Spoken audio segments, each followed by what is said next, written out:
कटक जिला सालेपुर आदर्श थाना पक्षर आयोजित ऐतिहासिक मुंशी मेलन आनंद उल्लास तथा शांति श्रृंखलार सह समापित हो जाइए। सालेपुर एसडीपीओ और सालेपुर आईआईसी प्रत्येक तत्वावधान में आयोजित मुंशी मेलन महोत्सव रूपरेख नहीं बेले जनसाधारण मन में पुलक भरी देइछि।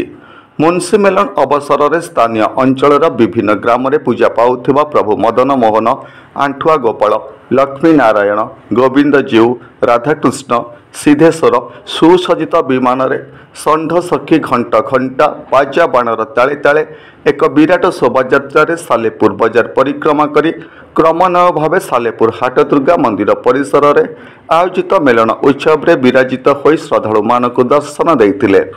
सालेपुर एसडीपीओ आईआईसी और अधिकारी मानक पक्षर विमान मानक भव्य स्वागत करा जिबा सह पूजा अर्चना करा जायथिला।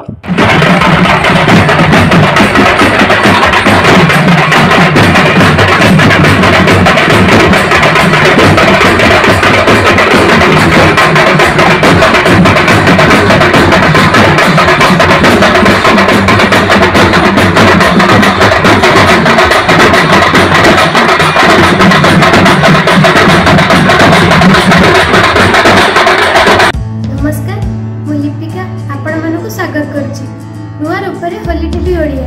होली टीवी ओडिया सहित जोड़िया आपण मैंने लाइक करंतु, सब्सक्राइब करंतु, शेयर करंतु।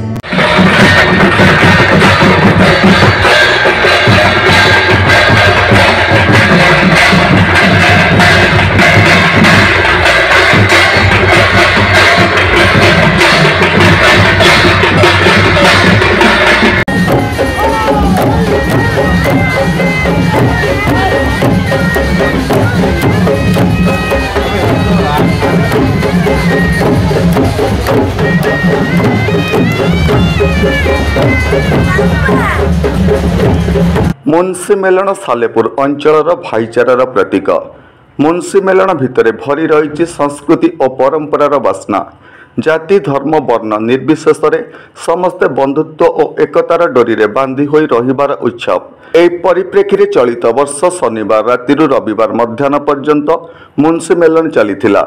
चलित वर्ष मुंशी मेलन अवसर में मीना बजार घर सामग्री दुकान समेत शताधिक मनोहरी जलखिया दुकान खोली बेले प्रत्येक दुकान में गहली परिलक्षित हेउथिला। विशेषकर बेलून और खेलना दुकान मानकरे शिशु मानकर बाल्य चपलता विमोहित करिथिला।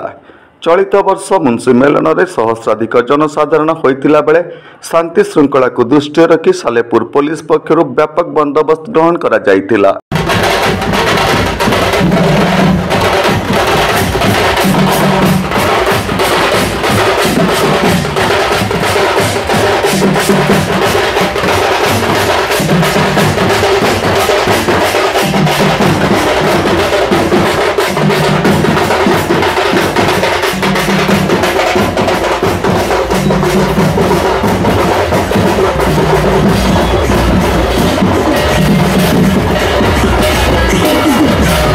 कैमरामैन धीरेन्द्र दास प्रदीप्त शतपथी रिपोर्ट होली टीवी ओडिया।